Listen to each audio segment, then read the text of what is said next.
As the CDC and U.S. government continue to push COVID vaccinations, children are now being approved for these experimental vaccines.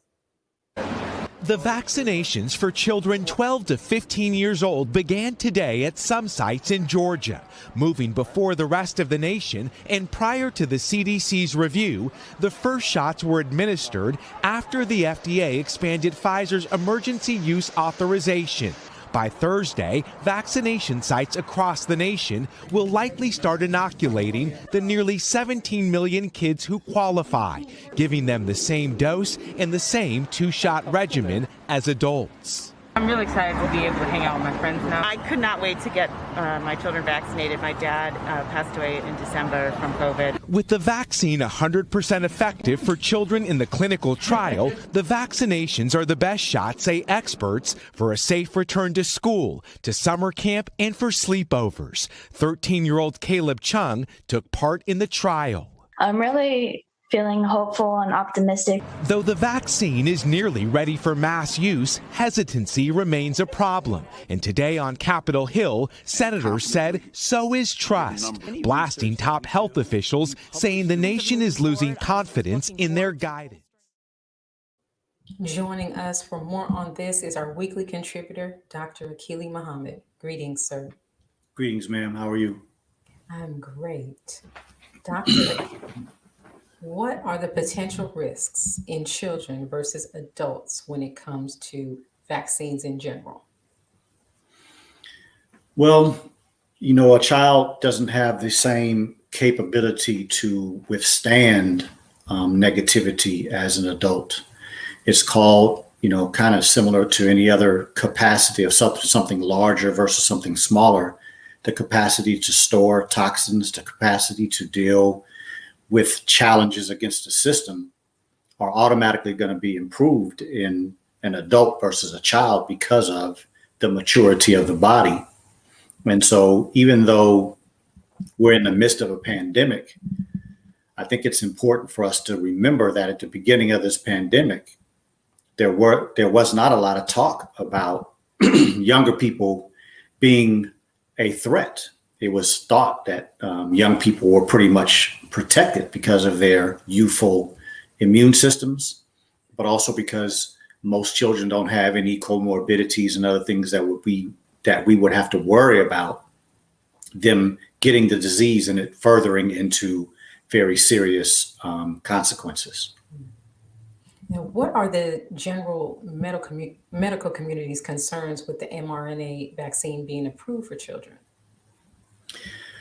Well, I think one of the things that I always lean on is when we were evaluating the FDA emergency use authorization, there was a full day of so-called experts from around the country and around the world that were evaluating this vaccine. And all of the concern from the pediatric doctors or the doctors that did see children were that there weren't enough people in the younger numbers in the study for them to really be comfortable, even with the 16-year age that the vaccine was initially approved for. And so now that we're going even lower now and the 12 to 15-year range has been accepted, many people that have children's best concerns in their forefront of their mind are thinking that we haven't had enough time. And the evidence from sites like their site, the Vaccine Adverse Event Reporting System, which has in excess of 200,000 reports. And there's some estimates that this is less than 1% of the people that are having, or around 1% of the people that are having problems with these vaccines. And so if we have been inundated with this push for vaccines in this country and now around the world, but specifically in this country since December, and we're only seeing 1% of people reporting that they're having a problem, when we already have in excess of 200,000 people that are complaining that they were injured by this vaccine, Johnson & Johnson, Moderna, as well as Pfizer, then what are those numbers going to look like? As the report just mentioned, there's 17 million young children in that age range, 12 to 15, that qualify for this shot. And they are getting not a lower dose, as a younger person, probably a smaller person than most adults, but they're going to get the same dosing that adults are getting. My concern, and I think a lot of concern in the medical community, is that we're going to continue to see a lot of adverse effects, and potentially they could be even more extreme in the younger generation. Right. Now, speaking of adverse effects, recently you and I discussed the findings of blood clots. What concerns do you have for young girls in particular in regard to this COVID vaccine? Yes, well, one of the great concerns that is really, I would say, rampant in the medical community right now, emergency rooms, primary care physicians' offices, are that there are many young women and women in general that are having problems with these clots, but they're also having problems with their cycle. So if a young lady has had the Pfizer or Moderna shot and then she goes on her cycle afterwards, there are a lot of young people and a lot of women that are having problems with their cycle stopping. So let's say, for instance, that a person typically has a cycle 5 days to 7 days during their cycle of having to wear pads or tampons or whatever they use. There are people that are complaining that their number of pads have increased, the number of tampons have increased, the number of days that they're bleeding has increased, and many women are having uncontrolled bleeding. And then the most harrowing aspect of this is that I have heard a couple of reports that some physicians are suggesting that these young ladies get hysterectomies. So here you give somebody a shot that's supposed to improve their chances of surviving this pandemic. But we're starting to see around the country, like the New York Yankees and other entities, some happening up in the government in Washington, D.C., where there are people that are supposedly fully vaccinated, and there are sales of infections in vaccinated people. So we are watching a reality that people are getting vaccinated. They still have to social distance. They still have to wear their masks. They still have to be concerned about not only catching the infection, but spreading the infection. And so a lot of concern is, well, why are we giving the vaccine now to younger people? And then on top of that, why would somebody suggest that a young lady, a young woman, lose her uterus when her problem is the result of a vaccine? Maybe we should slow down. Maybe we should stop giving the vaccine to women for a while until we do some more research. But of course, that's not the perspective that we see coming from those that are promoting the vaccinations. And I think that anybody that takes on that just thought, right? I give you a vaccine, you're going through just a typical cycle, a typical natural perspective that a woman goes through every month. And after the vaccine, things go haywire, and you want to take my reproductive organs out of me because of the side effect of a vaccine. I think that kind of sums up the entire perspective of this vaccination with this pandemic. Yes, sir, it does. I do have a question in the clip, and you touched on it briefly in your response to a previous question. The fact that the doses of the vaccines rather, are the same for both adults and children. Now, in everyone's medicine cabinet, whether it's Tylenol or some other medicine, there is instructions on the box that says either do not administer to children, or it has dosing instructions for children. And these are the things that we keep at home. Yes. What do you think the potential side effects could be for these vaccines being administered to our children? Well, my immediate response would be potentially dangerous. because as I said a few minutes ago, as the numbers increase with those that are reporting side effects that they're getting from these vaccines, we're about to start increasing the number in younger children. And if their bodies are less capable, which is typically the reason, the example that you give is such a wonderful example, because if you go in somebody's medicine cabinet and they have young children, you might see something that says Bayer or aspirin or Tylenol or naproxen, but you'll probably see something in that household that says children's Tylenol or children's motion, chewable something for a child, right? A different dose, usually a much smaller dose, but yet that's not taken into consideration in this study. And then you have to also look at what that report that we listened to said. It said that the vaccine was 100% successful in the trials. But the question is, what does that mean, right? And we don't have time to go on that today, but my point is that the majority of the public doesn't even understand what that means by 100% effective, because what we're seeing in the public, in adults, there has been nothing 100% effective from a positive perspective. And so I am really concerned. I don't see that there are going to be good results after these numbers start to increase. I think it's going to, the adverse events, the deaths, the number of complications are going to increase in these children, probably at a higher exponential rate than they have with the adults. That's my concern. Now, before we let you go, Dr. Akili, on your Ultimate Wellness group, what will you be discussing on the next episode?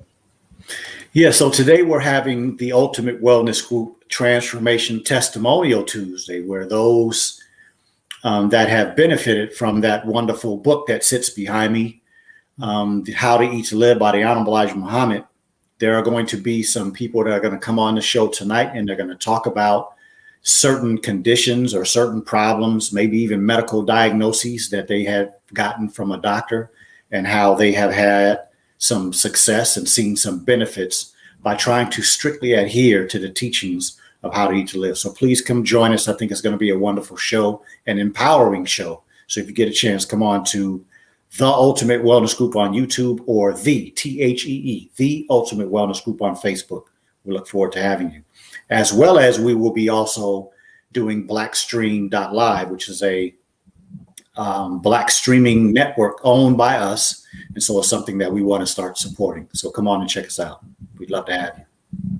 Yes, sir. Thank you as always. And we look forward to speaking with you again next week. Thank you. I appreciate you.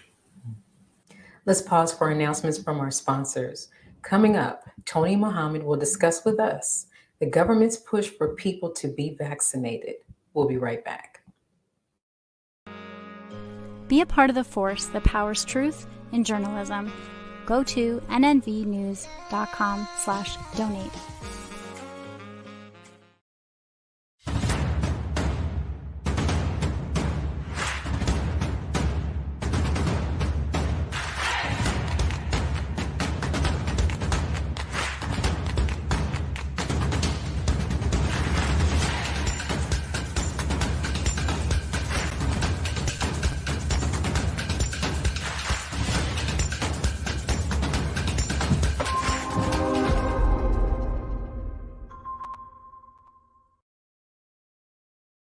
Worldwide, 24 hours a day, 7 days a week. Download the Final Call Radio app and take us everywhere. On your phone, on your computer, on your tablet, on Instagram, Facebook, and Twitter. You can also log on to finalcall.com and click the Listen Live button, or finalcallradio.com. Final Call Radio, the official voice of the Honorable Minister Louis Farrakhan and the Nation of Islam. Please share your thoughts with us in the comment section below. Follow us on social media at NNV News, and please subscribe to our YouTube channel at National Network View. I am Anissa Muhammad with nnvnews.com.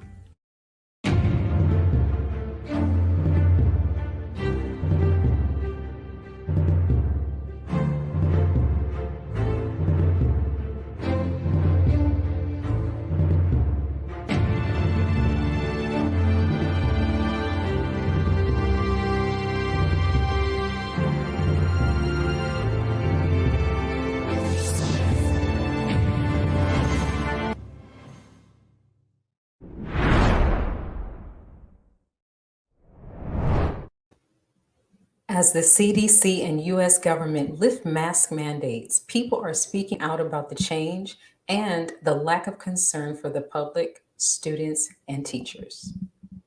I think that people should have the right to choose what they believe. I definitely do not like wearing masks and feel like it's not the best for me. After expressing concerns about the mask mandate all year, Jameson's parents, Jim and Sharon, say they decided to file a lawsuit and injunction against the district. We have made the decision as a family to take it as far as we feel we need to take it. On Wednesday, the district started separating students who choose not to wear a mask from students who do. Yesterday, I got stopped in the hallway well before I made it to class, and pretty much just got put in the auditorium all day. Thursday was day 2 of the district placing students who don't wear a mask in other areas, like the auditorium and library. Joining us is Tony Muhammad. Greetings, sir. Greetings, my dear sister. How are you?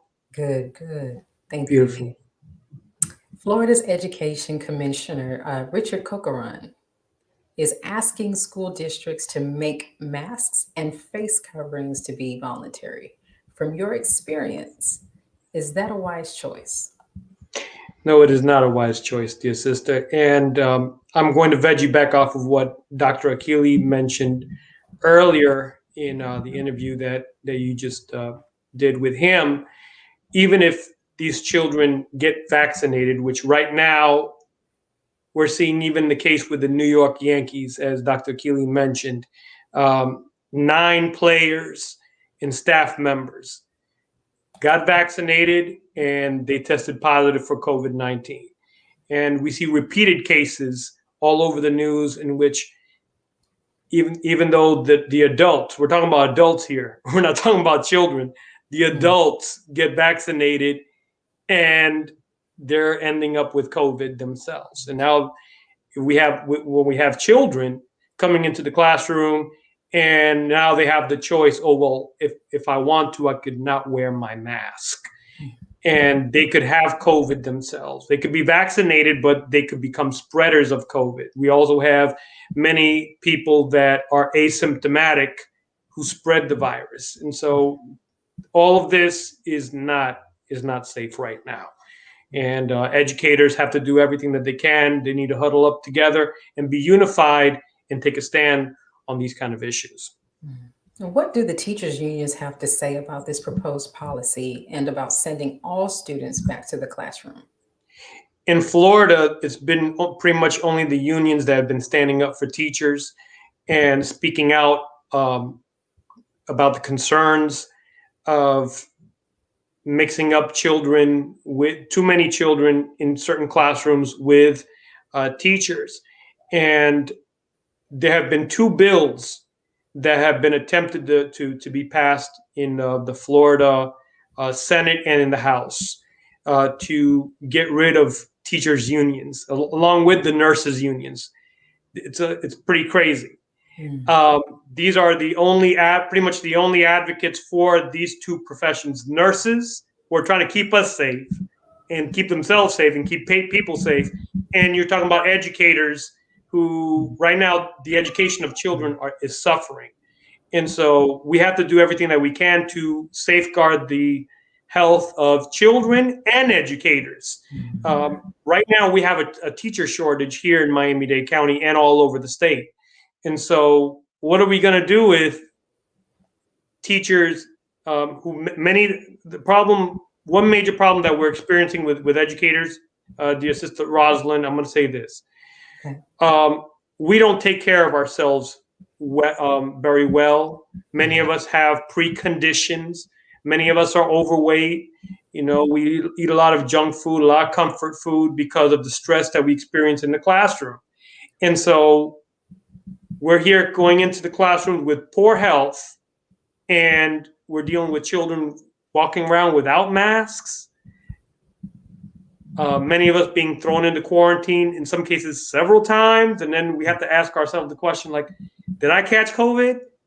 And we have to stay away from our family members. See, it's adding to a lot of the unnecessary stress that we're experiencing right now during this pandemic. And we have to really envision smaller learning communities, and do other things in schools and in school districts where our interaction with people and our interaction with among the students and with each other is limited, so that we could keep ourselves as safe as possible. Now, you mentioned just a moment ago something that has always seemed to have been a problem in many schools, which is classroom size. The teacher to student ratios have always, or seemingly always, have been large.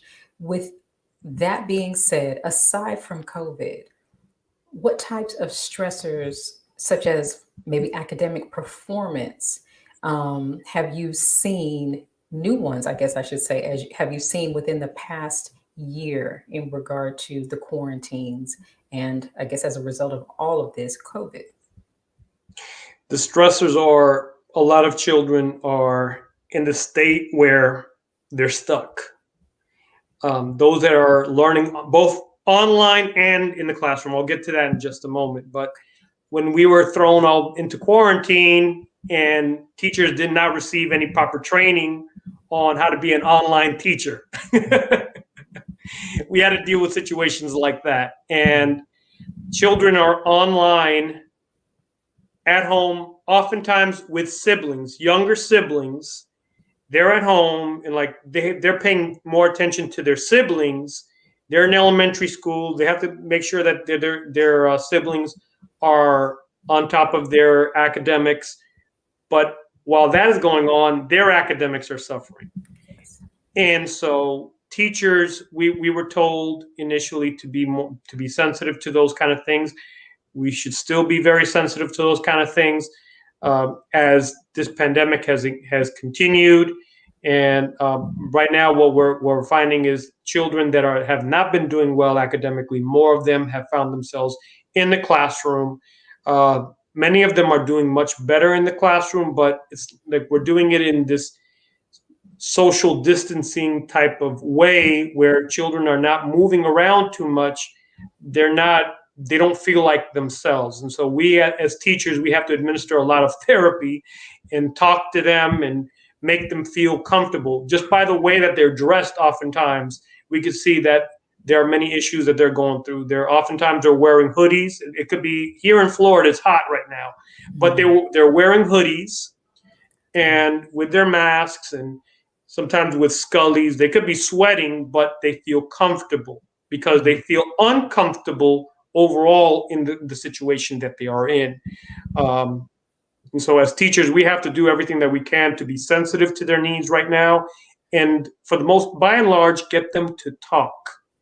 I feel that as educators, oftentimes we talk to the children too much. Sometimes we got to take a pause and listen to them and see what they are going through so that we would know how to meet their needs. Good points. The Department of Education has mandated that all students go through testing. Has standardized testing served a true purpose under these circumstances? No, ma'am. I'll say no. And it hasn't for many years. Testing, and here we're talking about standardized testing, it's big business. I'm going to use one particular example in a former governor here in Florida, Jeb Bush, where it was very obvious that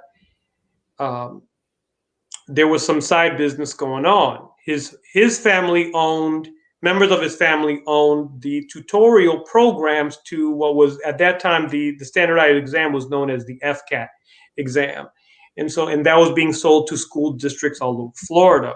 Every school district purchased those programs. With every governor that has come in, they've put in some new company in place to now create a new exam. And then a couple of years later, a new exam would be created. And so it just becomes big business. We see the problems that a lot of these youth have been experiencing. It's not just COVID, right now during COVID.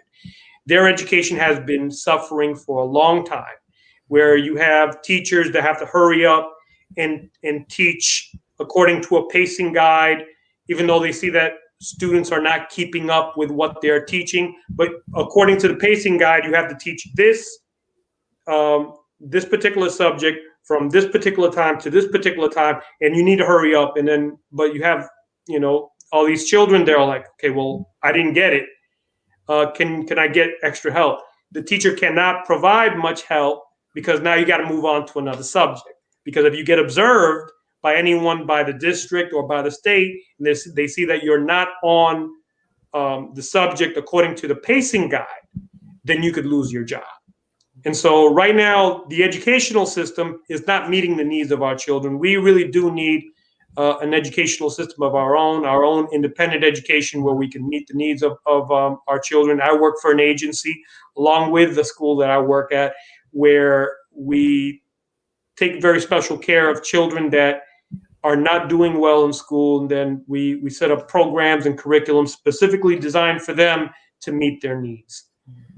Now, very quickly, what would you recommend for parents to do right now as it relates to children who are struggling with their education? I would say that there are resources available practically in every city and in every state that you have access to. Do as much research as you possibly can so that your child could have access to those resources. Oftentimes, these resources are free. Do the research.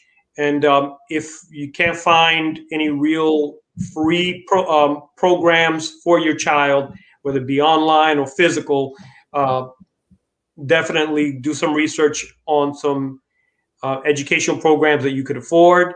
And because the investment of your child is the investment of your future. I'll just say that. That's right.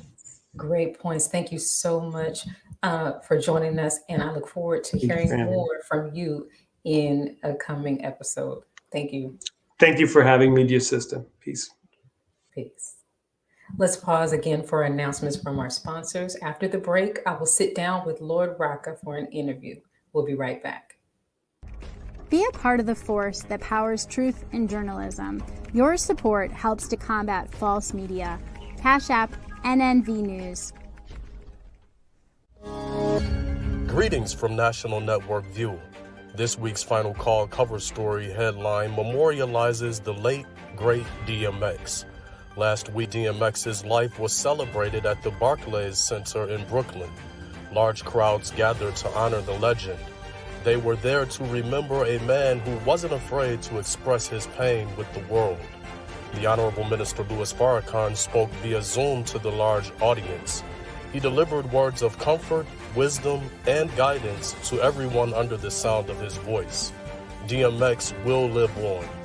This FCM volume number 29 edition features the middle page article as a transcript of what the Honorable Minister Louis Farrakhan said at the memorial.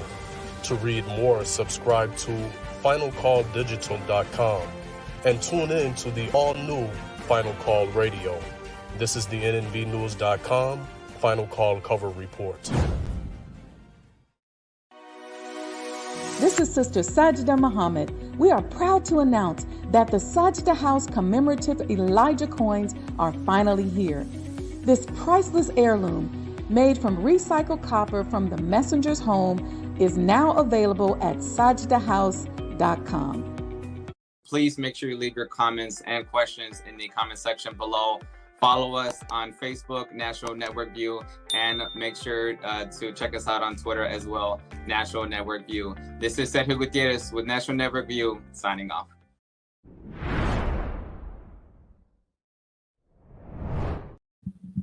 West Coast hip-hop artist, entrepreneur, and activist Lord Roka is up next. Let's take a look at what he's been doing in our communities. My name is Lord Roka, and I'm from South Central Los Angeles. My experience growing up in South Central was actually pretty good. You know, I had a beautiful childhood, a beautiful mother who raised me well. I am the oldest of 4 children. I had a great time in South Central Los Angeles. A lot of field trips, a lot of mentorship, a lot of sportsmanship. It was great for me. The greatest mentorship I had there was Layla Steinberg. She was Tupac's manager. She was hosting like these classes there at the studio. She would come and just teach people about the music industry, about writing, about becoming an artist. I remember I did a song, and she was having everybody play their songs at the studio, and I forgot how the record went, but I mentioned the word about being a thug. Yeah. And she stopped me. She was like, Danny, do you know what thug means? Do you know what that means? I'm like, nah, I just said it because it sounds good. Mm-hmm. She said, you always want to look up words before you use them. And I was like, okay.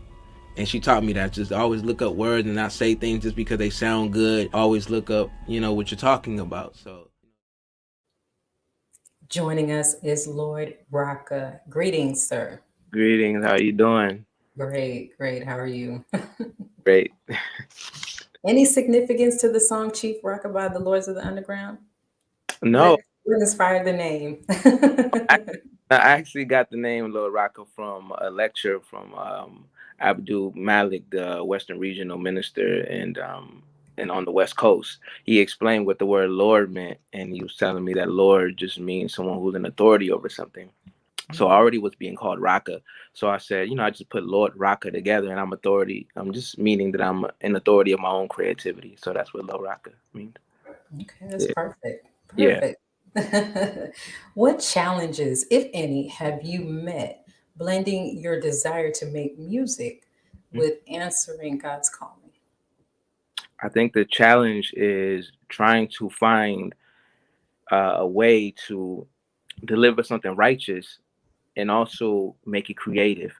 Oftentimes you have artists who are conscious in the conscious community, but they come off what people consider corny, right? It wasn't creative enough. So the challenge is always making making the records relatable to the people and not being so preachy and so pressed on them and their faults or what they may do that you don't like.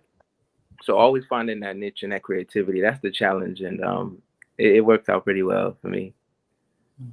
Now, speaking of conscious music, sounding corny, there was a time where conscious music, and it might have fallen under the umbrella of neo soul, but conscious rap music in particular was making way in the mainstream media. It has since fallen, I guess, back to underground fanfare. Are you having any issues getting your music out there to the people to be heard? No, because when they build walls, we build tunnels. So what I just did, you just got to study. Every era is different, and you have to find a way to make it creative where you could put a message in your music. Just make it danceable. Dance, there's nothing wrong with dancing. Make it a way where people are going to enjoy it. So I think the challenge for us conscious artists now that the enemy has taken over the music industry and he's the one funding, the negative of hip hop music or any genre, since he's pushing that and he's funding it. So it's not that the conscious community doesn't have the right message. We're just not funding our message enough. So we just take it, study it, and find a way to make it enjoyable. That's all it is. It's just we're not making it enjoyable enough, and that's a challenge for us. Good point. Now, you have your hand in quite a few things, one of which is Salam Nation. Can you talk to us about that? Yes, the beautiful rap group of Salam Nation. Salam Nation is a rap group that I formed back in 2012. We're out the West Coast, everybody either out of Compton or South Central Los Angeles. And we're all group members in the Nation of Islam. And one day I was just sitting in my living room, with a recording studio. And I was saying to myself, man, I think, I want to start a group. And I want it to be full of members in the Nation of Islam who, again, know how to give you righteous bars, but make you creative enough where you want to listen to it. And Almighty God, Allah just put me around some great, wonderful brothers who can rap and put words together, and we started Salam Nation. Perfect. Yeah. And another thing that you have your hands in, you have a casting business. Is that correct? Yes. Star and Crescent Casting. Yes. Can you tell us a little bit more about what you do there and how you got started in the casting business. Yes. Well, I started in the casting business. I had a friend going to LA Film School by the name of Brandon Woodron. He was from New Orleans. And I met him through a mutual friend, Jessica Black. She went to high school with me. And she was like, I got somebody I want you to meet. And she introduced me to Brandon. And Brandon was working on a short film. And he was telling me how, you know, he's fresh from New Orleans and he would love for me to act in his movie and possible get other people who are in the area to be in the movie too. So I said, yeah, I'll reach out to my friends. So I reached out to a couple of people. He loved how they act. And he was like, yo, I would love for you to work with me as a casting director and just cast for the rest of my films. And I was like, sure. So that was my start in casting. That was 2011. And then he picked back up in 2020. And I started working with him again. And he told me one day, like, man, you need to start your own casting agency. And I said, you know, I think I will. And I put it together, Stonecrescent Casting. Again, you know, Islam plays such a powerful influence in my life. And I just, of course, the star and the crescent just came together as one. And I went with Stonecrescent Castings, and it's booming. And I'm always giving opportunities to Black brothers, brown brothers and sisters that never probably were pursuing acting, but no one really looked at them or never, you know, took their talents into consideration. So I pull them and bring them in front of the camera, and they do great. And that was kind of like my struggle coming up as an artist. Like, I've always wanted to feature with major artists in the industry. And some of them I know personally, some of them I grew up with them. But it seems like once they get in them doors, they never turn back to their community and come back and look out. So I was like, that pain that I had about not being able to reach out and work with them is what influenced me to be the person that I always wanted in my life. So yeah, that's the power and the influence behind Stonecrescent Casting. Now, you have a lot. You're a rapper, an entrepreneur, you have a casting business. Yeah. Are you working on any new music? I saw a freestyle or two. Are you going to be dropping anything in the near future?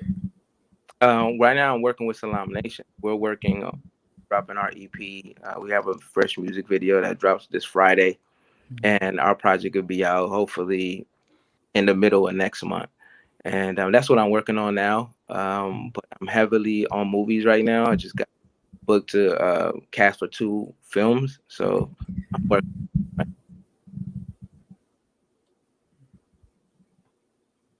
Oh, we lost you. We lost your sound there. Okay, can you hear me? I can hear you now. Okay. Yeah, so I was saying that, so I'm working with Salam Nation right now. We got our EP coming next month. And right now I'm heavy on movies. So I'm casting for 2 films right now. Okay. Yeah. Now, last question. If interested, how can our viewers contact you if they catch the acting bug? So you can contact me at stonecrescentcasting@gmail.com. And also you can follow Stonecrescent Castings on Instagram. Those are the 2 best ways to contact me. Send me a DM, send me an email. I'll always respond. I'm always close to my phone. That's the best. Perfect. Well, thank you, Lord Roka. I look forward to checking out some more music and freestyles from you. I've been all through your page. So I'll be looking and listening for your project coming out this Friday. Most definitely. Thank you so much. I appreciate the love. Thank you. Thanks for joining us today and tuning in to National Network View News. Please share your thoughts with us in the comment section below. Follow us on social media at NNV News, and please subscribe to our YouTube channel, NNV News. This is Rosalind Parks with National Network View News. Good night. Be a part of the force that powers truth in journalism. Go to nnvnews.com/donate.